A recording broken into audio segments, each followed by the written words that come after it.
to tell us about his life, faith, and whirlwind term as White House press secretary and his brand new book, The Briefing: Politics, the Press, and the President. Please welcome Sean Spicer to the program. Thanks, Raymond. Great to see you. I know you're on this incredible. Aren't book tours fun? Do you know even where you are? I think we're in the honeymoon phase. Okay. So far, so good. I'm already, the exhaustion's already setting in. I think we're 72 hours in.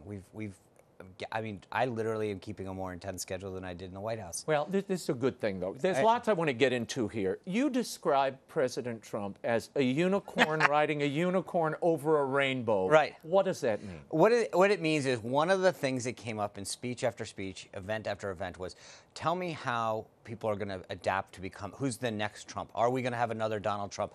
How has politics changed? And my point is to say, he is unbelievably unique, both as a candidate, the way he ran his campaign, and now as president. And no one that I can see can emulate that on either side of the aisle. You say at one point in the book, Trump is capable of beating anyone, including himself. Right. Self-destructive? Not self-destructive, but what I mean by that, and one example I cite is the Gorsuch, the joint address, where we would go on rolls of really good, positive news, talking about what the president was doing to fulfill his campaign promises, and then we would self-inflict something, changing the message that would get us off of the positive results of whatever we had done or whatever he had achieved. Well, we just saw that with the Helsinki thing, where he kind of gets in the way of his own narrative. Yeah. But sometimes it's tweets, sometimes it's a side comment. What was that like for you? It had to be incoming every moment. You talk about some of that in the book. But you're not gratuitous. This is not a tell-all. This is not a hit back. Well, this it's a tell-all about me. I mean, right. And I think that's, look, I think that there's so much to understand and learn from what happened in the last 2 years, that I can bring people inside some of those critical moments of the convention, the campaign, the transition, the White House. But I don't think it is not me, it is not who we're asked to be, to go out and I mean, it's literally not what God has asked us to. I mean, that is against what we are taught, is to go out and gossip against another person and to try to hurt them in some way. I'm not. Yeah, I the want book people. is free of that, I have to say. Yeah, and I expect, frankly, I've read so many of these political memoirs after someone serves, and they're always settling scores. You don't do that. No, I got a good piece of advice. Because, once in a while the thought came across. Well, there's one person I'm going to mention in a minute, but that's different. But I think what I wanted to do is to be able to look back in 10 years and say, is this a book that I would still read? And I think in terms of how it takes readers behind the scenes of what was going on.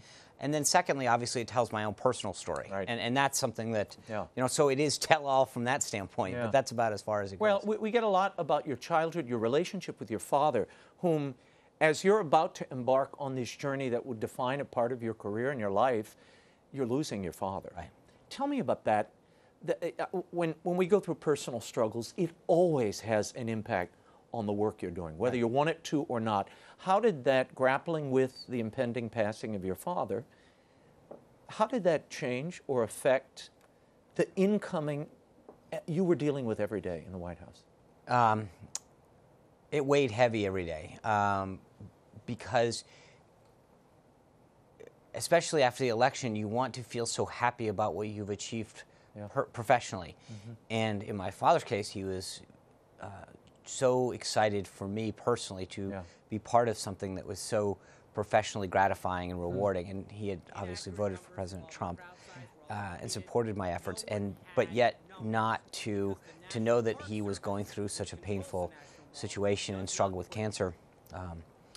Made it, emotionally difficult, because every day that you wanted to be happy, you were reminded of something else that was going on in your life that wasn't happy at all. Sean, I have to tell you, when I watched you at the podium, I often thought, he looks burdened.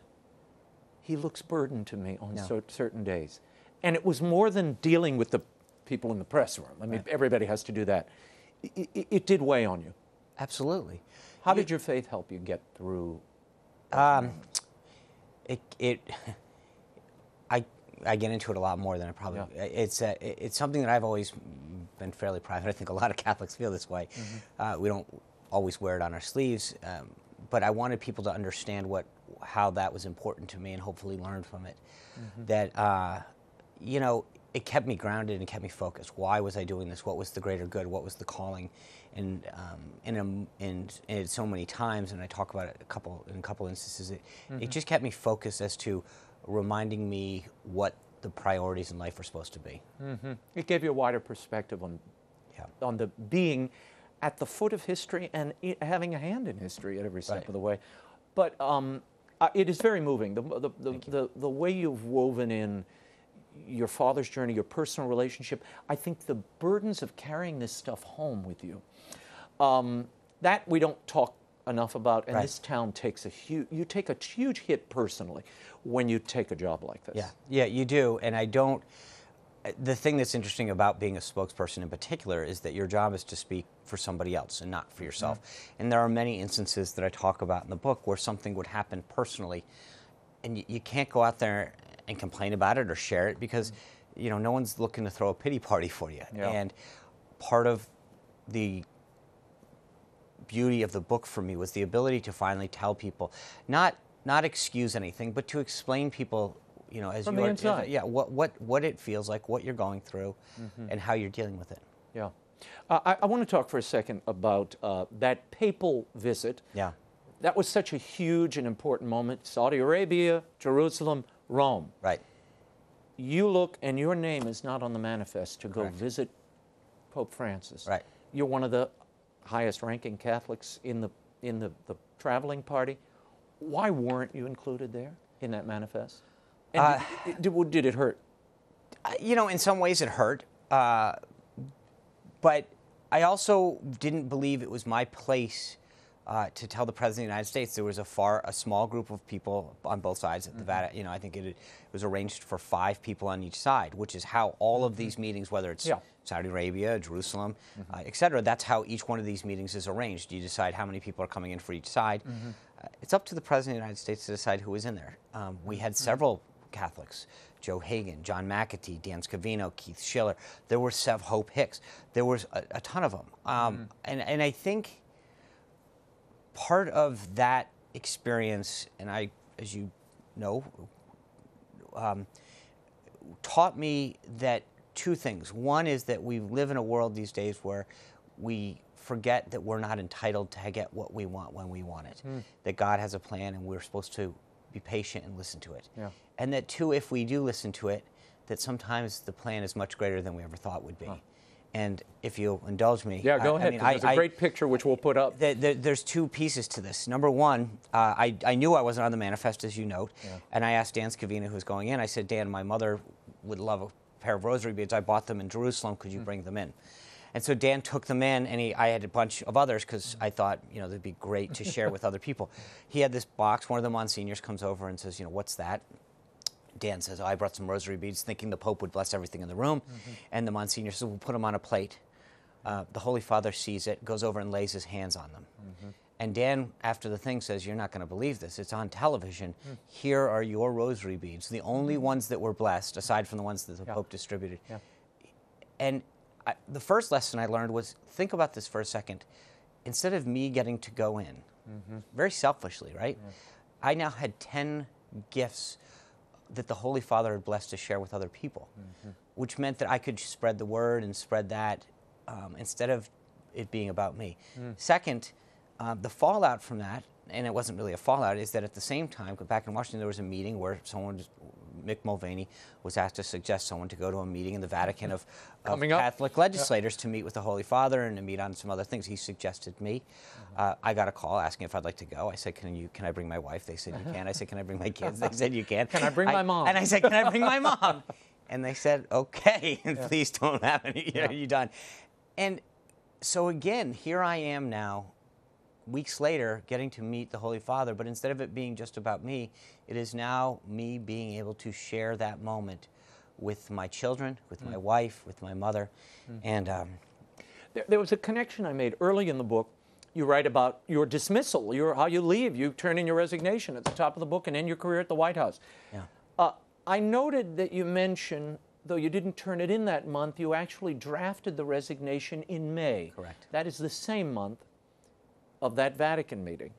What was the reason that you drafted the resignation in May? Was it in any way connected to that slight? No, it wasn't. I drafted it just a few days before we left on the trip, actually. And it was because of what I said, frankly, to the president at the end, which is I was becoming more and more of the story. And as a person that was supposed to be speaking for somebody else, talking about the president, talking about the White House, I too oftentimes was talking about myself and a meme or a moment that I somehow became the center of attention. And that's not where you want to be. I knew the end was coming. I just didn't know when. I know there was that, of course, there's the moment everyone has been beating you up over, which, the first press conference where you talked about the size of the inaugural thing, which I frankly, it's been talked to death. I don't think there's much more there. This was the largest audience to ever witness an inauguration, period, both in person and around the globe. It was a definitive moment, I know, for you. And then, of course, Melissa McCarthy and her impression of you. Right. Spicy, which became kind of, that's how you really entered pop culture. Do you look back at that? I know you thought it was kind of funny. Do you think at this point that it unfairly characterized you in the mind of the public in a way that was limiting, isolating, and hurtful? Initially, it was funny and I think to some degree well-deserved. I think if you can't laugh at yourself a little when you screw up, you're in the wrong business. As it went on, it did get much more personal and mean. Mean-spirited, yeah. Yeah, and I think that's where, everybody, think about the presidents that have been parodied on Saturday Night Live. It's funny. And it's a parody of some moment that's not meant to be mean, but truly to be funny. And I think that they crossed the line a number of times where, for whatever reason, they wanted to make this a very personal and vitriol rant as opposed to trying to make people laugh. Tell me how difficult it was, because, look, I know a lot of people who worked with you in the White House, near you in the White House. What was it like to go in and say, Mr. President, we're going to take a lot of heat on the firing of James Comey. We saw the tweet you just sent. What was that conversation like? How was that received? Did you try to restrain the president in some of those off-the-cuff heated expressions? I don't know that I would ever restrain him. Guide him. Advise him. Advise him. Is much better. And again, I get the question a lot, what's the one thing that people don't understand about Trump? And it's that there's this narrative that he doesn't listen. That's not true. He may not agree with you, but in almost every case he listened to me, and on a variety of, especially of policy matters, he listens to his advisors. In some cases, he shifts a little and says, wow, that was interesting, let's tweak this here. In some cases, he says, I appreciate the information, but I'm going to go forward. In some cases, he agrees with you, but and that's how I would approach most days, which was, this is what's going on, this is how I think we should address it. In some cases, you say, okay, that's right, that sounds good. In some cases, you say, no, you know what, I think it's better if you say it a little way this way, and sometimes he would say, no, let's rewrite this. I want to talk about one day when he tells you, we need a change, calls you into the dining room off the Oval Office and says, I think it's time for some new blood. Right. I'm bringing in Anthony Scaramucci. You thought what? I'd known Anthony, as I write in the book, as someone on the campaign that was a surrogate, meaning that he was a supporter that when cable news shows and others were looking for someone to go out and talk about the Trump campaign, he was one of the people that we could send out.